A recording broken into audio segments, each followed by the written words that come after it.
இந்த வீட்டுல சரி கிடையாது. நான் பெத்ததும் அப்படிதான் இருக்கு, இந்த வீட்டுக்கு வந்ததும் அப்படிதான் இருக்கு. இப்ப நீங்க என்ன சொல்லுவீங்க? நான் உள்ள வந்த உடனே எதுக்கு இப்படி பாத்திரத்தை போட்டு உடைக்கிறீ? உங்களுக்கு என்ன கோவனாலும் என்கிட்ட காட்ட வேண்டியதுனே. எதுக்கு எங்க வீட்டுல உள்ள பாத்திரத்தை எல்லாம் இப்படி உடைக்கிறீ? ஏம்மா நீங்க தான் மகாராணியாச்சே, நீங்க எப்ப தூங்கி முழிச்சு வருவீங்கன்னு நாங்க உங்களை பார்த்துக்கிட்டு நீங்க வரது வரைக்கும் வெயிட் பண்ணி இருந்து உங்கள்கிட்ட கோவத்தை கொட்டுவோம். உங்களை நான் இப்ப என்ன செஞ்சேன்? அவியில வேலைக்கு அனுப்பி விட்டுட்டு தானே நான் வந்து வேலை செய்ய முடியும். உங்க மோவலும் மருமவனும் வந்தா மட்டும் என்ன மாதிரி ஓடி ஓடி செய்யறிய? இது அவ ஆபீஸ் போகிற வரைக்கும் கொஞ்சம் பொறுக்க முடியாத என்ன? நான் என்ன பாத்திரத்தை கழுவ மாட்டேனியா சொன்னேன்? நீ வந்து பொறுமையா கழுவதட்டும், நாங்க பாத்துக்கிட்டே இருக்கோம். இந்த மனுஷத்தை எத்தனை நாள் சொல்லியாச்சு தனியா போலாம், நீ அதுக்கும் விட மாட்டேங்க. மகன்கிட்ட ஒரு மாதிரி நீலி கண்ணீர் வடிக்க, என்கிட்ட வந்து இந்த நிலை நிக்கா. நானா என் மகன்கிட்ட நீலி கண்ணீர் வடிக்க, நீ எல்லாம் ரூம்ல கூட்டி வச்சு இருந்து கதை விடுதா? உங்க அம்மா நான் போன பிறகு அதை செஞ்சுட்டா, உங்க அம்மா நான் போன பிறகு இதை செஞ்சுட்டா. உடனே நாங்க அப்படி என்ன குடும்பப்படுத்திட்டு அந்த பாத்திரங்களுக்கு வேலை செய்யும் சொல்லியதான் உனக்கு பெருசா போயிட்டு. ஆமா உங்களுக்கு வேலையை தானே, நாங்க என்ன ரூம்ல பேசியன்னு காதை கடவுள எல்லாம் கொண்டு வச்சுட்டு இருந்து கேக்குறிய? பக்கத்து வீட்டு செல்வி அப்பமே சொன்னா அந்த பிள்ளை ஒரு துமுறு பிடிச்சவான்னு.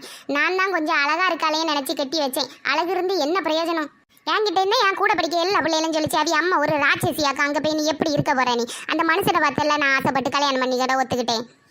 ஆமாம்மா நான் ராட்சசி தான். டெய்லியும் உன் கொண்ட முடி எல்லாம் பிடிச்சி தொங்கிட்டு இருக்கேன். நீ நான் ராட்சசின்னு தானம்மா சொல்லுவா. என் மொழி மட்டும் சரியா இருந்தா நீ இந்த பேச்சு பேசுவியா? அவன் உன் பேச்செல்லாம் கேட்டு ஆடியனால தானம்மா நீ இந்த நாள நிக்கா.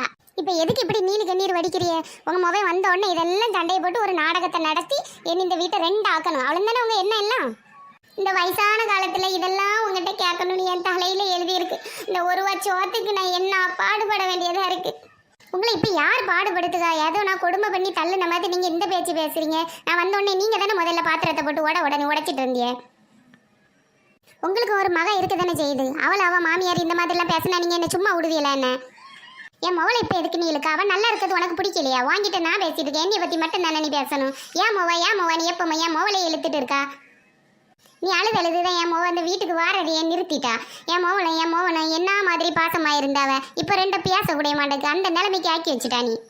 ஆமா நான் தான் உங்க மகளையும் பிரிச்சுட்டேன், உங்களையும் பிரிச்சுட்டேன். நான் இருக்கிறது மட்டும்தான் கேடு.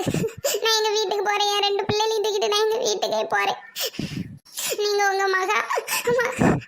மகனி நிம்மதியா இருங்க. உங்க சந்தோஷத்தை நான் தானே கெடுத்துட்டேன். நான் போறேன். போமா போய் இந்த நீலி கண்ணீரோடு அவன்கிட்ட 1 மணி நேரம் இருந்து போனை போட்டு ஆளு. நான் தான் உன்னையும் உங்க அக்காலையும் பிரிச்சுட்டேன்னு உங்க அம்மா சொல்லிட்டா. நான் உங்க நிம்மதியை கெடுத்துட்டேன்னு சொல்லிட்டா. நான் அதனால எங்க வீட்டுக்கே போறேன் அப்படின்னு நீட்டு அவன் வந்து உன் காலில் விழுவான்.